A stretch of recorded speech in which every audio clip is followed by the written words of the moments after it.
Bom dia a todos, hoje é dia 24 e vamos começar o nosso curso de Introdução ao Estudo do Turismo. Hoje teremos a terceira unidade. A primeira unidade foi Fundamentos do Turismo, a segunda unidade foi Planejamento Turístico e hoje a unidade é Marketing Turístico. Todas essas unidades estão concentradas numa página que eu tenho chamado Meus Vídeos. Então eu faço aqui o ao vivo e depois eu vou lá e posto na página Meus Vídeos. Então ali, se você, por exemplo, não conseguiu acompanhar a aula de hoje, ou se no momento em que eu estava na realidade conversando com você, você não pôde estar prestando atenção porque estava tendo uma outra atividade, você sabe que você vai encontrar ali em Meus Vídeos a aula. Então hoje nós vamos entrar na terceira aula, tá bom? Nós já tivemos a primeira unidade, que foi Fundamentos do Turismo, a segunda unidade, que foi Planejamento Turístico, e hoje a terceira unidade é Marketing Turístico. Meus amigos, quando a gente fala em marketing turístico, a gente está falando no conjunto de estratégias e ações que nós colocamos em prática para poder atingir o nosso público-alvo. Isso, na realidade, é o que caracteriza o marketing turístico. São estratégias e ações que nós colocamos em prática e elas ajudam, sem dúvida alguma, elas nos permitem atingir o nosso público-alvo. O marketing turístico está normalmente concebido na teoria dos P's. Por que a gente chama essa teoria dos P's? Porque todas as palavras que vão, na realidade, fazer parte desse conjunto que vai dar origem ao marketing turístico começam com P. Por isso é que nós falamos na teoria dos P's. A gente diz que o marketing, na realidade, está baseado na teoria dos P's. O primeiro P é produto. Nós só podemos comercializar alguma coisa, nós só podemos vender alguma coisa se a gente tiver o produto, não é? Então, é fundamental a existência do produto. É fundamental que o produto esteja estruturado. Nós vimos isso ontem, quando nós falamos no planejamento turístico, na necessidade de estruturar as cidades como produtos turísticos, na necessidade de estruturar equipamentos como produtos turísticos. Então, por conseguinte, para que nós possamos promover qualquer coisa, nós precisamos, na realidade, da existência de um produto. Esse produto, então, é o primeiro P. O segundo P é que nós precisamos, na realidade, que esse produto tenha um preço. É esse preço, na realidade, que vai definir o público a quem nós vamos oferecer esse produto, ou o público que tem condições de adquirir aquele produto. Então a gente tem primeiro o produto e no segundo momento a gente tem o preço, não é? Então esse produto com esse preço nos ajudam, sem dúvida alguma, a definir, na realidade, o nosso público. Mas para poder definir o nosso público, é também necessário que a gente faça uma pesquisa para saber exatamente quem é o nosso consumidor. Esse seria, por conseguinte, o quarto P. Então a gente tem o produto, a gente tem o preço, a gente tem o público, a gente tem a pesquisa. Todos esses componentes vão nos ajudar justamente a criar essas ações e estratégias que nós vamos levar a cabo para poder promover o produto turístico. E, na realidade, para que nós possamos atingir o nosso público, nós vamos precisar fazer promoção, que seria o 5º P, não é? Na realidade, a gente já sabendo qual é o nosso produto, através da pesquisa, já tendo identificado o nosso público, já sabendo qual é o preço que nós vamos, na realidade, cobrar, já sabemos também onde esse público está. Isso às vezes é muito importante também. A gente não pode, na realidade, ficar vendendo para todo mundo. Às vezes é bom que a gente segmente e saiba exatamente onde esse público está presente para poder facilitar. E aí nós partimos para a promoção propriamente dita. Como é que nós vamos promover o produto turístico? Existem várias formas, vou dizer para vocês. E a primeira coisa que eu queria dizer para vocês, que talvez a mais importante de todas elas, não é? E que talvez custe menos e que a gente não se dá conta da importância dessa forma de promoção no dia a dia, até porque às vezes ela é pouco mensurável. Quer dizer, a gente tem um problema de que quando a gente promove alguma coisa, a gente precisa ter uma maneira de mensurar, e essa talvez seja menos mensurável. É quando a gente fala no boca a boca. É aquele consumidor, na realidade, que visita o nosso produto, que usufrui do nosso produto e que passa a ser, sem dúvida alguma, um promotor natural do nosso produto. E ele o faz porque ele se encantou com o nosso produto, porque ele se encantou com a nossa prestação de serviço. Por isso, na realidade, que é fundamental também no marketing turístico a prestação de serviço. Ela vai diferenciar as formas como serviços muito semelhantes são prestados. Por exemplo, serviço prestado por companhia aérea é serviço de transporte. Ela vai de um lado para o outro. Qual vai ser, na realidade, o grande diferencial? A forma como essa companhia aérea se comporta em relação ao consumidor. A forma como ele vai ter uma experiência dentro, na realidade, desse transporte aéreo. E se essa experiência for positiva, ele vai ser, sem dúvida alguma, um promotor natural dessa experiência. Ele vai contar para todo mundo que ele gostou, que foi bom, que foi, na realidade, interessante ele ter tido essa experiência. Então eu diria para vocês que entre as formas de promoção do produto turístico, o boca a boca é uma das mais importantes e ele nasce, sem dúvida alguma, de uma experiência positiva. Quer dizer, o mais importante é que a experiência da prestação de serviço tenha sido positiva e, por conseguinte, ela faz com que esse consumidor se torne, de alguma forma, um verdadeiro embaixador do nosso produto. Ele vai propagar o nosso produto. E eu vou dizer para vocês, ele faz às vezes sem custo nenhum. Às vezes ele vai lá, coloca na internet, puxa, eu viajei com aquela companhia aérea no Facebook e conta como foi a experiência dele. Isso é muito bom. Às vezes ele vai lá, come num restaurante e conta como foi a experiência. Às vezes ele se hospeda num hotel e conta como foi a experiência. Às vezes ele visita um atrativo turístico e conta como foi a experiência. Então, esse boca a boca é fundamental. Por isso que nós temos que nos preparar muito no que diz respeito à prestação de serviço. Como é que a gente presta serviço para as pessoas? Não é?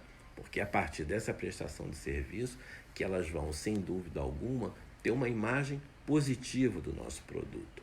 Não é? Então a gente tem que se preparar bem, capacitar bem as pessoas para que elas possam prestar esse serviço.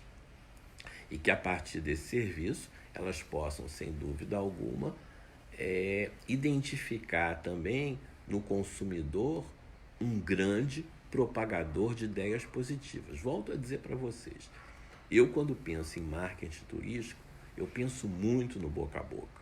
Às vezes a gente gasta muito dinheiro fazendo muita propaganda, mas o mais importante é uma boa prestação de serviço, é, na realidade, o consumidor sair dali feliz, contente e ser, na realidade, um grande promotor dessa felicidade junto ao seu entourage, junto às pessoas que estão ali em volta dele. Daí a importância, por conseguinte, da promoção, na realidade, feita por pessoas que tiveram experiências positivas. Se vocês olharem hoje, muitas empresas aproveitam essas experiências positivas e colocam nas suas campanhas de marketing. A gente vê muitas vezes isso, quer dizer, uma campanha de marketing, por exemplo, de uma empresa que oferece cruzeiros marítimos, ou uma campanha de marketing de uma pessoa que vende transporte aéreo, de uma agência de viagens. Ela se utiliza de pessoas que usufruíram daquele serviço e estão dando um depoimento. É uma forma também do senso comum identificar uma pessoa igual a ele, que teve uma experiência positiva e que ele também vai poder ter uma experiência positiva em função disso. Por isso, várias empresas fazem isso. Se vocês olharem, hoje há muitas empresas que desenvolvem esse tipo de campanha. Elas pegam, na realidade, depoimentos positivos e se utilizam desses depoimentos positivos quando elas vão vender o seu produto. Elas estão, por exemplo, vendendo um cruzeiro. Aí elas pegam uma pessoa que foi no cruzeiro e que está contando como foi a sua experiência e inclui aquele depoimento pessoal dentro daquele instrumento de marketing. Então, por isso, é sempre muito importante que a gente tome conta da capacitação, da prestação de serviço, que a gente atente para a prestação de serviço, não é? E que a gente atente sempre para os aspectos positivos e negativos. Quando uma pessoa criticar a prestação de serviço, muitas vezes ela está nos dando uma consultoria gratuita. Ela está nos mostrando alguns caminhos errôneos que nós tomamos e que nós precisamos mudar. Às vezes as pessoas ficam com muito medo, né? Quando as pessoas criticam, fazem críticas grandes ao desenvolvimento dos seus serviços, dos seus produtos. Em absoluto, é muito importante a crítica. A crítica vai nos ajudar, sem dúvida alguma, a tomar algumas providências que às vezes a gente não está vendo. Às vezes, na realidade, o grupo de gestores ou o grupo de prestadores de serviço não está se dando conta de que algumas coisas estão erradas, não é? Então, o que a gente precisa, na realidade? A gente precisa dessas opiniões negativas. A gente precisa dessas pessoas também que vão, eventualmente, criticar os serviços. Vão, na realidade, apontar pontos negativos e a gente tem que trabalhar muito bem esses pontos negativos. Não achar, na realidade, que a pessoa está criticando por criticar, que ela quer acabar com os nossos serviços. Absoluto. Vamos ter também uma posição positiva em relação à crítica. A crítica, eu vou dizer para vocês, ela pode ser construtiva. Ela pode nos ajudar, inclusive, a aumentar as nossas vendas.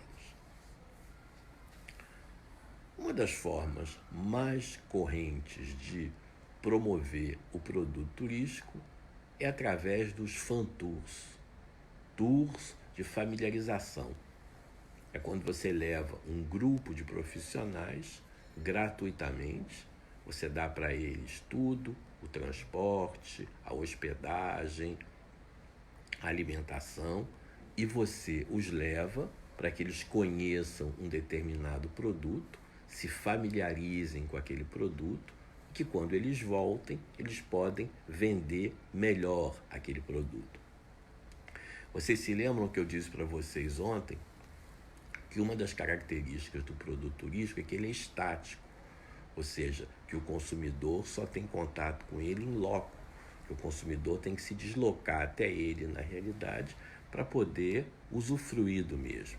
Então, aquele profissional de turismo que vende o produto turístico, se ele tiver um conhecimento aprimorado do produto, ele vai poder vendê-lo muito melhor. Então, esse conhecimento aprimorado nasce desse tour de familiarização, que a gente chama de fan tour. Quer dizer, é um passeio de familiarização. Você vai fazer com que a pessoa se familiarize com o produto, na realidade, e possa, por conseguinte, vendê-lo melhor. É uma forma muito utilizada pelas empresas de turismo. Não é? E normalmente as agências de viagens fazem fan tour, os hotéis fazem fan tour, os atrativos fazem fan tour, e é uma união de esforços. Quer dizer, na realidade, a companhia aérea dá a passagem aérea, o hotel dá o hotel, o restaurante dá a alimentação, todos se unem na realidade para oferecer aquele produto. E eles sabem também que quando o consumidor for uma determinada agência de viagens, por exemplo, para comprar um produto, se o funcionário domina informações específicas de um hotel, de uma companhia aérea, de um restaurante, ele vai de alguma forma indicar aquele prestador de serviço. Então, é um esforço também que eles fazem também, em função da sua própria marca, não é?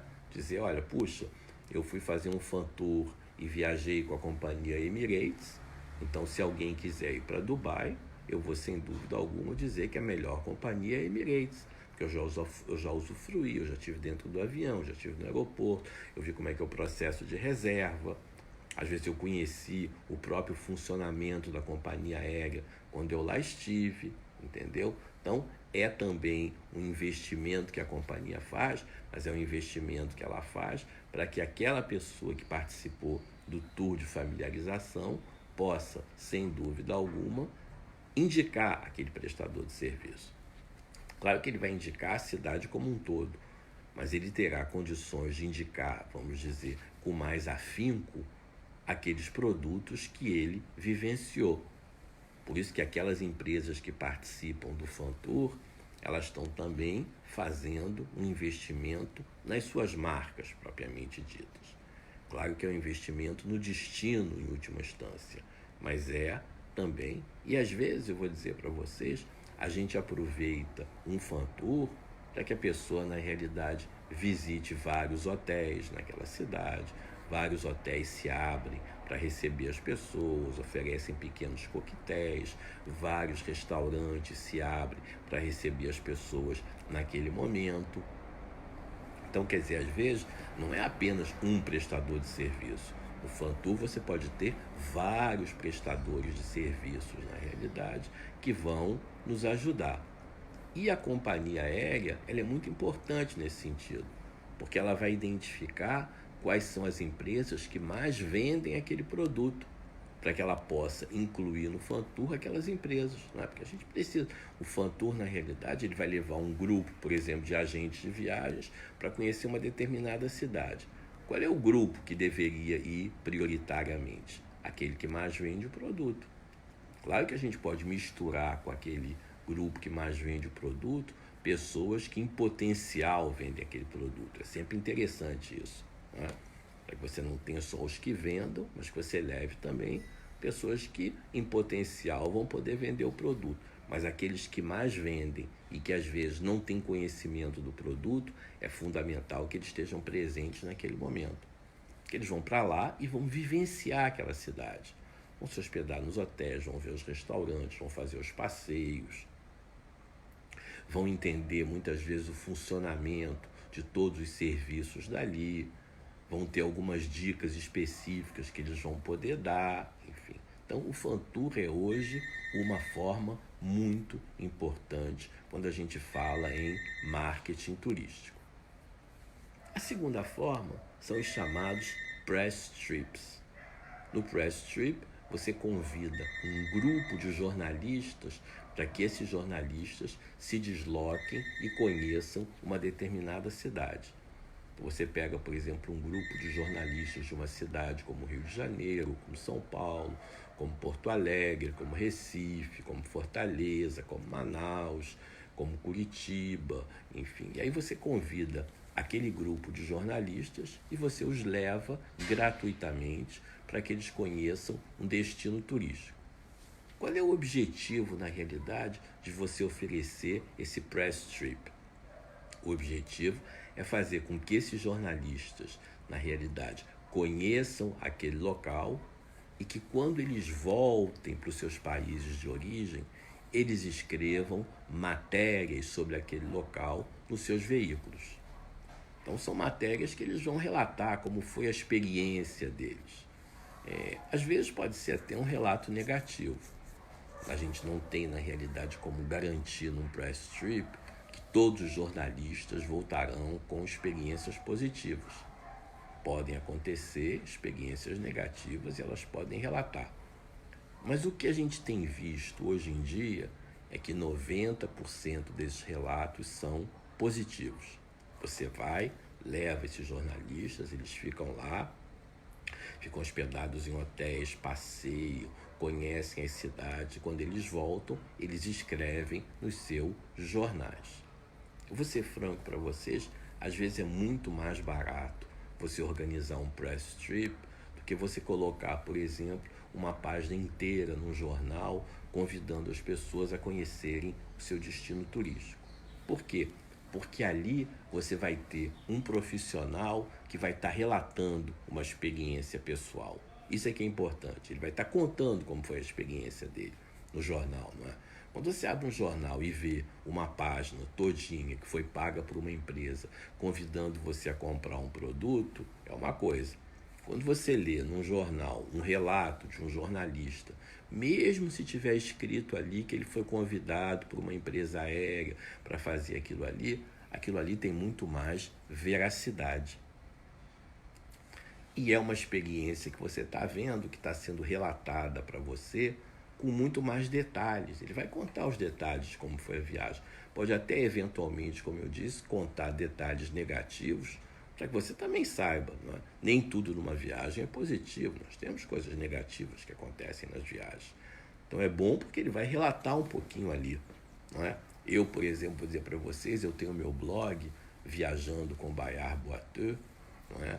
Que é um blog em que eu conto as minhas experiências turísticas, e ali eu conto sempre coisas positivas e coisas negativas. Até para que haja um pouco mais de veracidade, para que a pessoa não pense ali que eu sou um promotor daquela empresa. Na verdade, eu não sou um promotor. Estou contando um pouco como foi aquela minha experiência. Então, isso que os jornalistas fazem nos press trips é muito importante. Eles vão, vivenciam aquele produto e quando eles voltam na realidade, eles escrevem em seus jornais. Podem também não escrever absolutamente nada. Não há nenhuma garantia de quando você convida um jornalista que ele vai escrever. Mas a experiência que nós temos é que mais de 80%, quando retornam, escrevem matérias em seus jornais. Mas também não há como garantir. A gente não pode pensar que está convidando um jornalista para ele conhecer um destino turístico, que ele vai, na realidade, naquele momento, escrever uma matéria. Não, não há. Como também não há como garantir que aquela matéria vai ser positiva. Não é? A gente tem que, na realidade, pensar que na volta dele ele vai fazer um relato da viagem e que esse relato vai ser interessante, porque ele vai contar uma experiência e que para o público, eu vou dizer para vocês, é muitas vezes mais importante do que um anúncio. Porque o público sente ali alguém que foi, que vivenciou e que muitas vezes naquele relato trouxe ao mesmo tempo pontos positivos e pontos negativos, né? Isso é importante, porque ele vai contar, olha, como é que foi, olha, aconteceu isso, fiquei na fila há muito tempo, esse lugar nesse horário não é o melhor local, fiquei lá quase 2 horas na fila, não gostei disso, mas gostei muito disso, isso foi muito bom. Então, é uma experiência mais verídica. Como a gente está vendo, a gente tem primeiro o boca a boca como forma de promoção do produto turístico. Num segundo momento, a gente tem o fan tour, que é o tour de familiarização como forma de promoção do produto turístico. E no terceiro momento, a gente tem, na realidade, o press trip, a viagem de jornalistas, em que a gente leva grupos de jornalistas para que eles conheçam um determinado produto e espere como resposta alguma matéria positiva sobre o produto. Existem também as ações de relações públicas. A gente pode desenvolver algumas ações de relações públicas para que as pessoas, na realidade, possam conhecer um determinado produto. O que seria isso, por exemplo? Olha, eu quero divulgar o meu restaurante na cidade do Rio de Janeiro. Então eu convido um grupo de formadores de opinião para que eles possam, sem dúvida alguma, conhecer o meu restaurante. Eles vão, Eles almoçam ou eles jantam e a gente pode aproveitar aquele momento ali para fotografar, para distribuir essas fotos em alguns veículos. E normalmente eles vão colocar em todas as suas redes como é que foi a experiência daquele jantar. Então eles vão de alguma forma nos ajudar também, mais uma vez, a promover isso. Nós, por exemplo, na Associação dos Embaixadores de Turismo do Rio de Janeiro, fazemos essa ação de formadores de opiniões com algum dos nossos embaixadores que nos pedem para ajudar. Por exemplo, outro dia, a Bernadette Simonelli fez lá no Fratelli da Barra um jantar para o corpo consular. Qual foi o objetivo dela? Convidar alguns cônsules estrangeiros que estavam aqui, junto, por exemplo, com alguns embaixadores do Rio, para que eles pudessem vivenciar o jantar e pudessem, na realidade, serem, eu vou dizer para vocês, promotores daquele local, pudessem ajudar na promoção. Só para vocês terem uma noção, ela também contratou um fotógrafo que foi lá, o Tiago Oliveira, ele foi lá, fotografou, na realidade, o jantar. Nós tivemos mais de 150 inserções sobre a ida do corpo consular. Tivemos vários depoimentos dos cônsules enquanto eles estavam lá jantando. Na mesma hora a pessoa postava: estou jantando aqui, o jantar está ótimo, estou gostando do serviço, a comida está muito boa, o serviço é esse, o serviço é aquele. Então essas são as ações que a gente faz com formadores de opinião. No Instituto Preservale, que eu também trabalho, nós fizemos, na realidade, uma ação com um grupo de embaixadores e diplomatas. Os diplomatas são muito importantes, vocês sabem, sobretudo aqueles que estão sediados aqui no Rio de Janeiro, porque normalmente eles enviam relatórios para os seus países de origem, falando sobre a situação do turismo, da segurança, da limpeza, da saúde, tudo que acontece aqui. Então, se a gente souber trabalhar muito bem esses diplomatas, é muito bom, e misturá-los com os grupos. Aí a gente levou, num programa financiado pelo Rogério Van Riebrugge, da Fazenda São João da Barra, e o Jardim Uanaetê da Cristina Braga. A gente levou um grupo de 30 pessoas que passaram o dia no Jardim Uanaetê, que é um dos jardins mais bonitos que existem aqui no Rio de Janeiro, em Sacra Família, não é? Um jardim, enfim, que foi concebido com esculturas no meio, em que você passeia, em que você respira, não é? Um lugar muito bonito mesmo. E você pode até se hospedar. Ela tem, na realidade, um número reduzido de hospedagens para receber pessoas. E aí, junto com isso, o Rogério Van Riebrugge, da Fazenda São João da Barra, recebeu as pessoas para almoçar. Foi um grupo misto. Embaixadores, formadores de opinião, jornalistas. É também um tipo de ação de formadores de opinião. Desta feita, levamos o fotógrafo Marco Rodrigues. O que ele fez? Ele fotografou, ele distribuiu as fotos, as pessoas foram falando sobre a experiência. Então, isso é o que a gente chama de ação de formadores de opinião. É muito importante que isso seja feito também. É um investimento que a empresa faz, mas ela leva para lá pessoas que normalmente podem, de alguma forma, serem portadores daquela mensagem positiva. Aquele boca a boca que a gente está falando, aqui na realidade ele fica, vamos dizer, muito segmentado. A gente segmenta esse boca a boca com grupos específicos de formadores de opinião para que eles possam conhecer esses locais. Outra forma de promoção do produto turístico são os grandes eventos de turismo. Nós temos no mundo inteiro feiras de turismo, onde as empresas vão para promover os seus produtos. E elas acontecem nos grandes países receptores. Então, por exemplo, tem a Fitur na Espanha, tem a BTL em Lisboa, tem a WTM em Londres, para citar apenas alguns exemplos, não é? Aqui no Brasil nós temos a ABAV, o Congresso da ABAV, que é o nosso maior evento turístico e que foi mudando, na realidade, o seu formato, não é? Ele foi se aprimorando, ele foi mudando, ele foi incluindo, além da promoção propriamente dita, uma forma de capacitação das pessoas que estavam ali, não é? capacitação não só sobre assuntos genéricos, mas também sobre assuntos turísticos, não é? Essa forma de capacitação, eu vou dizer para vocês, nasceu com o Brasil Tours, logo no princípio, não é? Do meu querido Horácio Neves. O Horácio teve a ideia de fazer dentro da ABAV uma espécie de uma pequena ilha de saber, onde as pessoas foram lá fazer palestras. Eu me lembro, eu fiz palestra, André Nakane fez palestra, Maurício Werner fez palestra.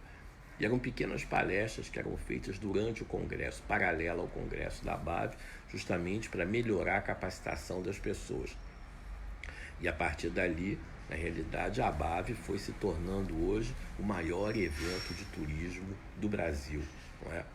Normalmente ela se realizava em várias cidades do país e agora ela passou a ficar com lugar fixo em São Paulo, não é? Mas é um evento que eu vou dizer para vocês muito importante, não é? No que diz respeito ao Brasil. Normalmente esses eventos, não é? Tanto a Fitur lá na Espanha, o ITB na Alemanha, o WTM em Londres, para dar alguns exemplos para você, a BTL em Lisboa, eles estão divididos em dois momentos: jornadas profissionais e jornadas abertas ao público. Nas jornadas profissionais, só podem participar dessas jornadas profissionais de turismo. Então, na realidade, é uma venda de produto para profissionais de turismo, não é? Enquanto que nas jornadas abertas ao público, é para o público em geral ser motivado, ser incentivado a comprar aquele determinado produto. É muito caro você fazer, na realidade, material para jornadas abertas ao público. O material é muito caro, não é? Você fazer um folder, você fazer, na realidade, algum material, até porque eu vou dizer para vocês, hoje, na realidade, ninguém mais quer folheto, não é? Todo mundo quer pendrive. Antigamente você ia para as feiras internacionais, eu me lembro, nos meus mais de 12 anos de Rio Tour, onde eu participei de todos os eventos internacionais, eu fui a todos eles. É uma experiência única que me enriqueceu muito, não é? A Rio Tour é e sempre será uma grande escola para mim, onde eu aprendi muito, não é? Não só na parte das políticas públicas de turismo, no atendimento turístico, no relacionamento humano, mas também nas viagens internacionais. Eu pude viajar muito porque eu falava muitos idiomas, então isso me permitiu, na realidade. E eu me lembro que a gente andava carregado de material, levava quilos e quilos de material. Hoje em dia não, hoje em dia as coisas foram mudando, hoje em dia as pessoas querem um pendrive com todas as informações ali dentro.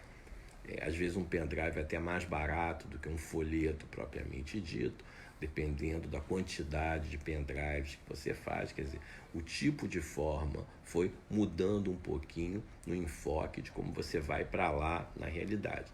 E durante essas jornadas profissionais, normalmente se iniciam os negócios. Você vai apresentar preços, você vai apresentar condições, você vai trocar experiências entre, por exemplo, operadores brasileiros e operadores internacionais, entre hoteleiros brasileiros e operadores internacionais. Então é muito importante, porque ali na realidade vão também, de alguma forma, se fechando o negócio. Às vezes o negócio não se fecha mesmo durante o evento. Não vamos pensar que a resposta é tão imediata assim, que você vai lá para o evento, leva o seu tarifário confidencial com seus preços, apresenta e dali você sai com uma porção de reservas. Não é assim, não. É um trabalho a médio e longo prazo, mas você já vai ali, sem dúvida alguma, criando esse network, né? Já vai se aproximando dessas pessoas que vão poder depois usar o seu produto posteriormente. Então nós vimos que importantes na promoção do produto turístico são o boca a boca, o fan tour, o press trip, as ações de relações públicas, a participação em eventos e as campanhas promocionais. Nós podemos, na realidade, desenvolver grandes campanhas promocionais, convidando as pessoas a conhecerem um destino turístico. mas a gente não pode jogar dinheiro fora. Por isso que a pesquisa é fundamental. A gente tem que, na realidade, definir exatamente quais são os públicos com os quais nós queremos trabalhar. A gente não pode participar em todos os eventos internacionais, a não ser que a gente seja um órgão oficial de turismo e cuja função seja justamente propagar a imagem institucional do produto. Mas quando a gente é uma empresa privada, não é? A gente tem que buscar entender quais são os nossos mercados prioritários e, a partir desses mercados prioritários, na realidade, se preparar para eles. Por exemplo, o Japão tem o seu evento anual de turismo, que é a JATA, né? Que é o Congresso dos Agentes de Viagem Japoneses, né? Uma feira muito importante. Para ir nesse evento, tem que saber falar japonês. O japonês tem muita dificuldade, na realidade, em outros idiomas. O japonês tem dificuldade. Então você tem que botar alguém ali que fale japonês, que conheça a cultura japonesa. É interessante, por exemplo, eu tive 2 vezes na JATA e eles, quando vão no primeiro dia, eles na realidade não pedem muita informação, não. Eles entram no stand, porque normalmente como é que é essa participação nessas feiras internacionais? Normalmente são grandes stands, não é? E quem normalmente toma conta desses stands é o órgão oficial. Aqui no caso do Brasil é a Embratur, o Instituto Brasileiro de Turismo, que tem como função promover o Brasil no exterior. Então o que ela faz? Ela vai lá, compra uma grande área num desses eventos internacionais, uma área importante, não é? E vende para pequenas empresas que queiram participar. A gente chama isso de cooperado da Embratur. Por quê? As empresas vão pagar uma taxa para poder estarem presentes dentro desse stand que o Brasil terá nessa feira internacional. Então, essa modalidade é muitas vezes conhecida como cooperado, ou seja, as empresas pagam uma taxa e com essa taxa elas conseguem participar de um evento internacional. Elas nunca conseguiriam participar por conta própria. O custo seria tão alto que elas não teriam, na realidade, como participar. Então, a única maneira que elas têm é participar desse stand que é criado pela Embratur. A Embratur tem stands normalmente nos grandes eventos internacionais e possibilita às empresas que estejam ali presentes. Elas pagam uma pequena taxa e se estruturam. Mas como eu dava, por exemplo, do Japão. Quando a gente vai participar do Japão, tem que saber, na realidade, falar japonês. Tem que mandar um funcionário que domine japonês, que domine a cultura, que saiba, na realidade, como é que eles se comportam. A nossa participação nesses eventos demanda também um estudo prévio daquela demanda para que a gente saiba como a gente vai se comportar, como a gente vai, na realidade, oferecer o nosso produto. Não é? Por exemplo, quando você vai para a Alemanha, os alemães gostam de ser atendidos em alemão.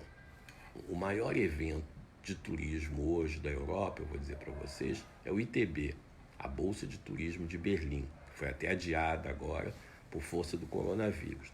Na realidade, todos os grandes eventos de turismo foram adiados. Eles normalmente acontecem agora no primeiro semestre, a maior parte, foram todos adiados. Esperamos que no segundo semestre, lá para outubro, novembro, quando a situação comece pelo menos a melhorar um pouquinho, a gente possa voltar a ter esses eventos, mas eles foram todos adiados. Esse ano a gente não teve nenhum desses grandes eventos de turismo, entendeu?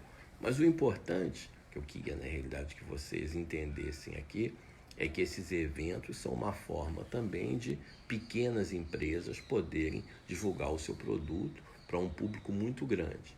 E nesse stand onde elas estão, cada uma delas tem uma mesa e normalmente elas podem, junto com essa mesa, na realidade, que elas têm ali, elas podem também levar um vídeo, levar, na realidade, alguma coisa para ficar mostrando o tempo inteiro para as pessoas. E elas vão, sem dúvida alguma, ali fazendo contato. Os primeiros contatos são feitos ali e dali vão poder nascer grandes negócios a posteriori. Mas eu falava para vocês também sobre as grandes campanhas promocionais. que são, na realidade, campanhas que são voltadas para a divulgação do destino turístico em grandes países emissores. Não é? Então, são campanhas em que você convida as pessoas a virem visitar um determinado. Tudo isso tem que ser feito com um grande plano de marketing turístico, não é? Para você não jogar dinheiro fora.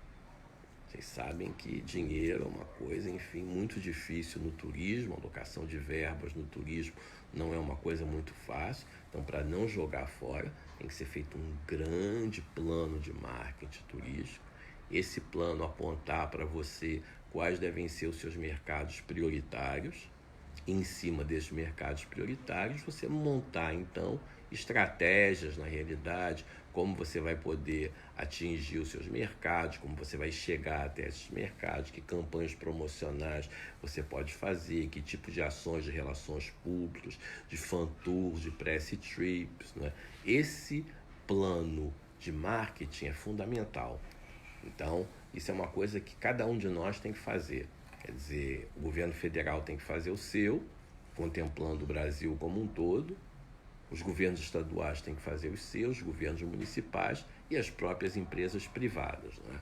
Elas têm que identificar de que forma elas vão usar algumas dessas estratégias que eu apresentei para vocês. É isso. Essa foi a nossa aula de hoje. Eu espero que vocês tenham ouvido um pouco dos meus conhecimentos e queria perguntar para vocês, na realidade, que qualquer dúvida que vocês tenham, vocês podem me mandar, sem dúvida alguma, uma pergunta. Mandem aqui pelo Facebook, que eu responderei com todo prazer, ou mandem através do meu e-mail, professorbaiarturismo@gmail.com. Professor Baiar, Baiar, B-A-Y-A-R-D, Professor Baiar Turismo, tudo junto, @gmail.com. Aí eu posso, sem dúvida alguma, sanar qualquer uma das dúvidas que vocês têm nesse momento. Tá bom? Espero que vocês tenham gostado, então, do nosso papo de hoje. E amanhã eu estarei aqui de volta às 9 horas para conversar com vocês sobre outro assunto. Lembro que esse é o nosso curso de introdução ao estudo do turismo, que eu estou ministrando diariamente. O primeiro módulo foi Fundamentos do Turismo. O segundo módulo foi Planejamento Turístico. O terceiro módulo hoje foi Marketing Turístico. Se você não conseguiu hoje ter acesso à aula, não conseguiu estar presente durante a aula, todas essas aulas estão concentradas num grupo que eu tenho chamado Meus Vídeos. Então é só você entrar lá no grupo e tem aula 1, aula 2, aula 3, para você poder, na realidade, seguir essas aulas. Muito obrigado pela sua atenção, muito obrigado por tudo e um grande abraço para vocês e até amanhã. E lembro que hoje, às 10h30, eu terei, na realidade, a aula de francês. Eu estou dando 2 cursos, né? Eu estou dando esse curso de turismo e estou dando um curso de francês. Para eu não cansar a minha voz, a gente acaba cansando a voz, né? A gente todo dia falando, mesmo que seja pouquinho, a gente acaba cansando a voz. Então, para não cansar a minha voz, eu estou dando, na realidade, 1 hora entre os 2 cursos. Esse dura aproximadamente 30 minutos e o outro, então, começa às 10h30. Então, se você quiser aprender francês também, volta hoje às 10h30 para a nossa aula de francês, tá bom? Um grande abraço para todos vocês, hein? Tchau, tchau. Muito obrigado, hein? Muito obrigado.